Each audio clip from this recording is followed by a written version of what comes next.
ये जो है थोड़ा सा अभी जो सबसे बड़ा इशू है यहाँ पे, ठीक है, थोड़ा सा बताएं कि तरीके से हम देख रहे हैं कि काफी सारा नुकसान भी हुआ है, गवर्नमेंट भी अपनी तरीके से क्लेम कर रही है।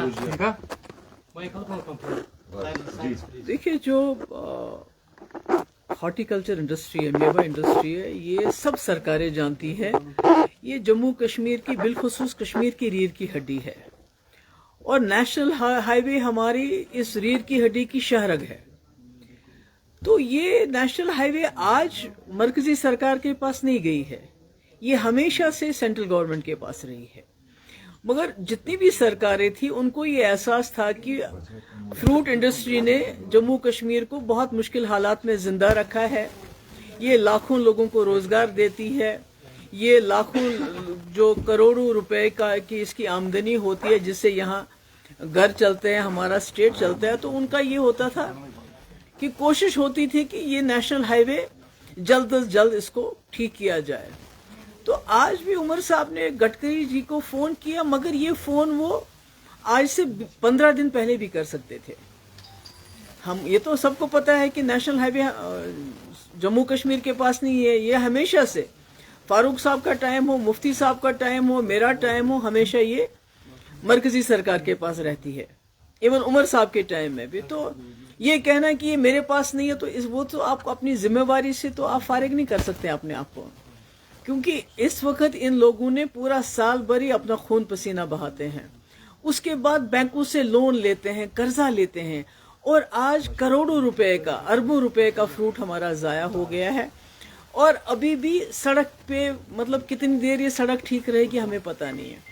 इसमें जब तक यहाँ की सरकार मरकजी सरकार से मिलके एक्सक्लूसिव कॉरिडोर, यानी अगर शाम को अगर 6 बजे तक गाड़ियां अपना माल शाल भर के काजीगुंड पहुंच जाएं और 8 बजे से लेके रात के 2 बजे तक एक्सक्लूसिव फ्रूट ट्रक्स को यहां से जाने दिया जाए, तभी ये इंडस्ट्री बच सकती है। बाकी ट्रेन में 2 डब्बे आपने लगा दिया तो उससे क्या कमाल हो जाएगा।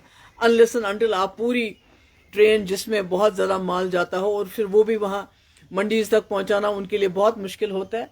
मेरा ये है कि ये बड़ा सीरियस मामला है, इसमें यहाँ की सरकार को इसमें सीरियसली लेना चाहिए था और गडकरी साहब के साथ मसला उठाते हुए ये बात बहुत पहले हमें रफा दफा की होनी चाहिए थी। मैंने 2 सितंबर को इस पे बयान दिया था, क्योंकि तभी मुझे पता लग रहा था कि ये जो अगर अभी इसमें कार्रवाई नहीं करेगी सरकार, तो आने वाले वक्त में हमारे लोगों को, हमारे किसानों को बहुत दिक्कतें होंगी, क्योंकि टूरिज्म तो ऑलरेडी ठप हो चुका है, आप देख रहे हैं।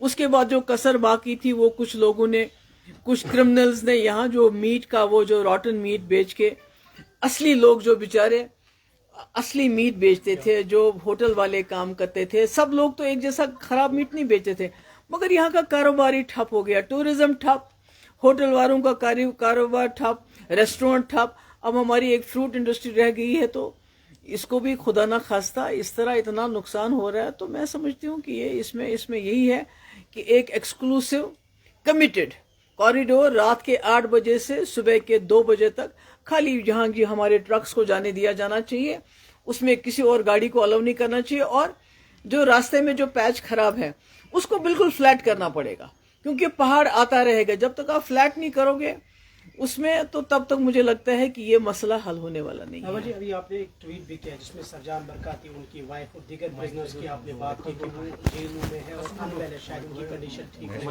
है। देखिए, ये जो मुझे फिर अफसोस के साथ कहना पड़ता है कि जो उमर साहब ने भी हाल ही में कहा कि मैं महराज मलिक साहब का केस लड़ने के लिए तैयार हूँ, मगर हमारे हजारों तादाद में हमारे जो प्रिजनर हैं वो यहाँ और मुल्क के जेलों में, उनमें से बहुत बड़ी तादाद लोगों की बीमार है। अब जो कोई थोड़ा सा नाम वाला होता है या किसी की फैमिली हमें अप्रोच करती है, हमें पता चल जाता है। हमें मालूम नहीं कि जो हमारे प्रिजनर्स, जो कैदी हमारे बाहर के जेलों में, उनकी क्या हालत है, वो किस हाल में है, इतना टेम्परेचर है वहाँ, खाने को अच्छा क्या मिलता है वो अल्लाह ताला बेहतर जानता है।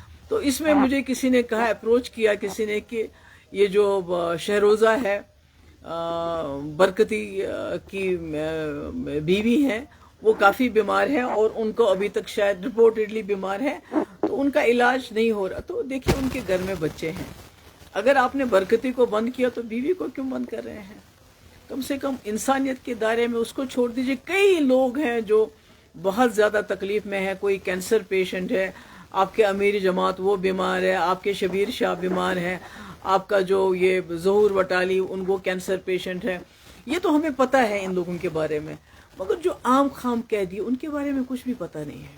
اور تبھی میں کہتی ہوں کہ عمر صاحب کو اگر مدد کرنی ہے کسی کی تو معراج ملک صاحب کو ان کی وکالت کی ضرورت نہیں ہے. وہ وکیل کا خرچہ دے سکتے ہیں ان کے والد, مگر اگر کرنی ہے مدد تو مدد کرنی چاہیے ایسے لوگوں کی جن کا کوئی پرسان حال نہیں ہے, جس میں برکتی بھی ایک, اس کی بیوی بھی ایک اسی قسم کی قیدی ہے.